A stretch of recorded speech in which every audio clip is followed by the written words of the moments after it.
రైతులందరూ కూడా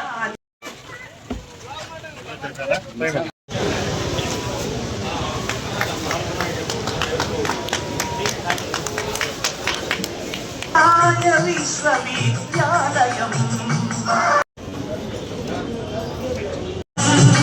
విశ్వమానవోన్నతియే విజయ రహస్యం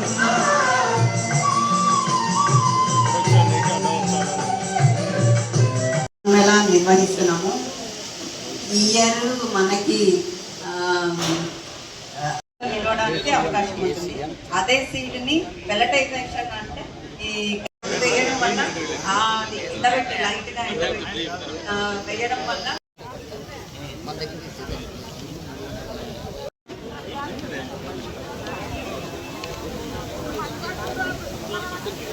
నేను ప్రాజెక్ట్ డైరెక్టర్ ఆత్మ కడప. విలువ ఉదాహరణకి 2700 ఉంటే 2900 3000 పరమైనటువంటి ప్రోడక్ట్ కూడా మినిమం 5% అబోని మనం అదనపు ఆదాయం అనేది చూపించడం జరుగుతుంది అనమాట. విలువ జోడించి చేసి ఇచ్చే ప్రోడక్ట్ ఉన్న రైతులకు కూడా మనం ఆ ప్రోడక్ట్ ని ఇట్లా లేబులింగ్ తర్వాత ప్యాకింగ్ అతనే కాదు భారతదేశ వ్యాప్తంగా ఎలినో ప్రభావం ఉంది.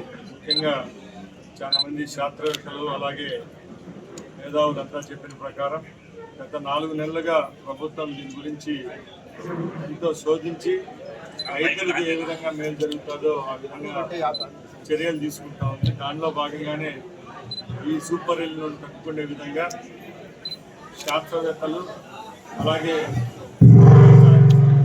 అధికారులందరూ రైతులు సన్నద్ధం చేయడం జరిగింది. దానిలో భాగంగా ముఖ్యంగా మన అన్నమయ్య జిల్లా సంబంధించి ఈసారి ఎక్కడ పంట అనేది పెట్టలేదు. ముఖ్యంగా వ్యవసాయ అధికారులు పదే రైతులకు సూచనలు ఇస్తూనే ఉన్నారు. ఎక్కడా వరి పంటకి ఈసారి ఆస్కారం ఇవ్వదండి. ఏ పంటలైతే తక్కువ వర్షాభావంతో పంటలు వస్తాయో అలాంటి పంటలనే వేయండి అని చెప్తున్నారు. దయచేసి రైతు సోదరులు కూడా ఎప్పుడు పెడచెవులు పెట్టకూడదు. ఎందుకంటే ప్రభుత్వాలు కూడా మన కోసమే ఇవన్నీ పనిచేస్తాయి. ముఖ్యంగా ఈరోజు రాష్ట్ర కేంద్ర ప్రభుత్వాలు కూడా దీని మీద బాగా శోధించి రేపు రైతులు ఎవరు నష్టపోకూడదనే మంచి లక్ష్యంతోనే ఈ కార్యక్రమాలన్నీ చేయడం జరుగుతుంది. ముఖ్యంగా అధికారులను మేము ఇంకా ఒకటే కోరుకుంటున్నాం, దయచేసి ఇంకా సూక్ష్మంగా గ్రామ స్థాయిలోకి వెళ్ళండి, రైతులందరినీ చైతన్యపరచండి. ముఖ్యంగా ఎప్పుడు ఏ రంగంలో అయినా చైతన్యపరిచినప్పుడే మంచి చెడ్డ అనేవి తెలుస్తాయి. ఇప్పుడు ఇంత టెక్నాలజీ ఉండే ఇంత కాలంలో ఇప్పటికి కూడా ఇంకా వరి పంట పెట్టే రైతులు చాలామంది ఉన్నారు. కాబట్టి దయచేసి గ్రామ స్థాయిలోకి వెళ్ళినప్పుడు తప్పకుండా వాళ్ళని చైతన్యపరిచినప్పుడు సంవత్సరానికి వాళ్ళల్లో మార్పు ఉంటుంది. కాబట్టి తప్పకుండా దీనివల్ల రైతుకు మేలు జరుగుతుంది. అలాగే మన అధికారులు చెప్పినట్టు మన ప్రాంతానికి వర్షాభావం తక్కువ ఉంది కాబట్టి ఈరోజు పరిస్థితి అనుగుణంగా ఏవైతే పంటలు వేసుకోవాలో ఆ పంటలను మీరు ఆహ్వానించండి. దానిలో భాగంగానే అధికారులు చెప్తున్నారు ఉలవలు అలాగే ఏవైతే తక్కువ వర్షాభావంతో వస్తాయో అలాంటి పంటలను చేయండి. ఆ పంటలకే ప్రభుత్వం కూడా సబ్సిడీలు కేటాయించడం జరుగుతూ ఉంది. కాబట్టి తప్పకుండా ఇదంతా రైతులు ముందుకు తీసుకొని పోతారని ఆశిస్తున్నాం. అలాగే ఈరోజు ప్రభుత్వాలు కూడా రైతులు పక్షపాతంగా పనిచేస్తున్నాయి, రైతుల తరఫునే పనిచేస్తున్నాయి. ఎందుకంటే యావత్ భారతదేశం రైతాంగం మీద ఆధారపడి ఉంది.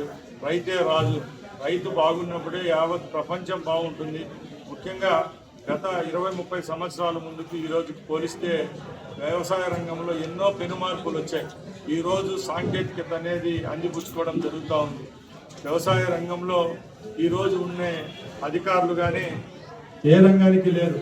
ముఖ్యంగా గత 30 సంవత్సరాల ముందు ఓ నియోజకవర్గానికి అంతా ఒక వ్యవసాయ అధికారులు, ఈరోజు ఒక్కో నియోజకవర్గంలో వ్యవసాయంలోనే ఇంకా 10 సెక్షన్లు 10 డివిజన్లు రావడం జరిగింది. డ్రిప్ ఇరిగేషన్కి ఒక సిస్టమ్ ఉంది, అగ్రికల్చర్ వేరే, అనిమల్ హస్బెండరీ వేరే, హార్టికల్చర్ వేరే, సెరికల్చర్ వేరే, ఇలా చెప్పుకుంటూ పోతే ఎన్నో రంగాలను డెవలప్ చేసింది ప్రభుత్వం కూడా. దయచేసి ఎవరైతే సూచనలు ఇస్తారో ఆ సూచనలు మనం తీసుకోవాలి. కేవలం మనకు అన్నదాత సుఖీభవ కొన్నప్పుడు మనం అకౌంట్లలో కొన్నప్పుడు తృప్తి పొందడమే కాదు, ఆ డబ్బే కాదు, ఇలాంటివి ఏవైతే రైతు పక్షాన్ని నిలబడి ప్రభుత్వాలు పనిచేస్తాయో అవన్నీ మనం మంచి తీసుకొని చెడును వదిలేయాలి. ఈరోజు అధికారులు పదే చెప్తున్నారు వరి పంట పెట్టద్దండి, వరికి ఎక్కువ నీళ్లు కావాలి. ముఖ్యంగా ఈరోజు 10 ఎకరాల్లో వరి పంట వేసి ఆ నీళ్ళతో 100 ఎకరాల్లో వేరే పంట పెట్టచ్చు. అలాంటప్పుడు ఇంకా కమర్షియల్ క్రాప్స్ ఉంటాయి, మంచి దిగుబడి వచ్చి మంచి రేట్లు పలికొట్టి ఉంటాయి, మార్కెటింగ్ బట్టి ఉంటాయి. ఇప్పుడు మన ప్రాంతం నుంచి ఒక రైతు వచ్చి చెప్పాడు, ఎంత నీట్గా చెప్తున్నాడంటే ఆయనే 10 మంది రైతులను దత్తకు తీసుకొని ఆయనే దానికి సంబంధించి విత్తనాలు ఇచ్చి రేపు అక్కడ పండిన ఏదైతే పంట వస్తుందో దాన్ని ఆయనే మార్కెటింగ్ కల్పిస్తా ఉన్నాడు. అట్లా ఒక మోడల్గా తీసుకోవాలి.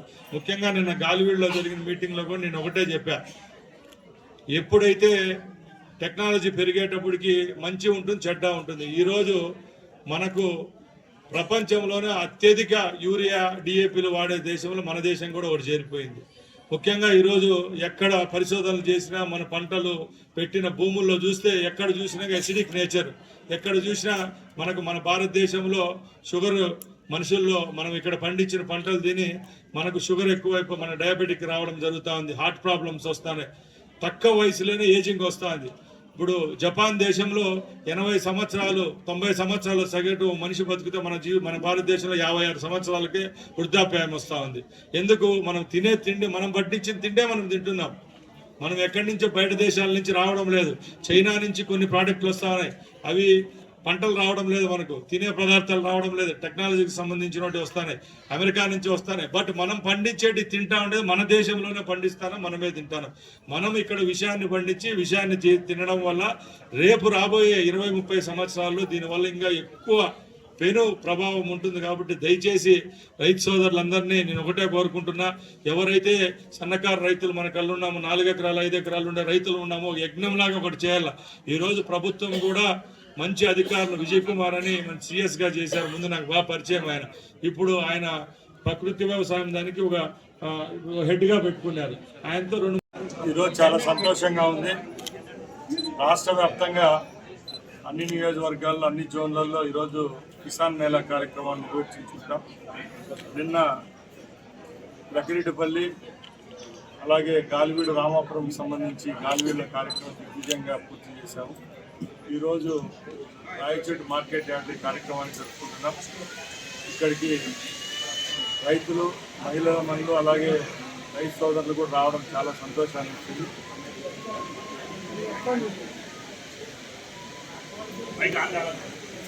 నమస్కారం.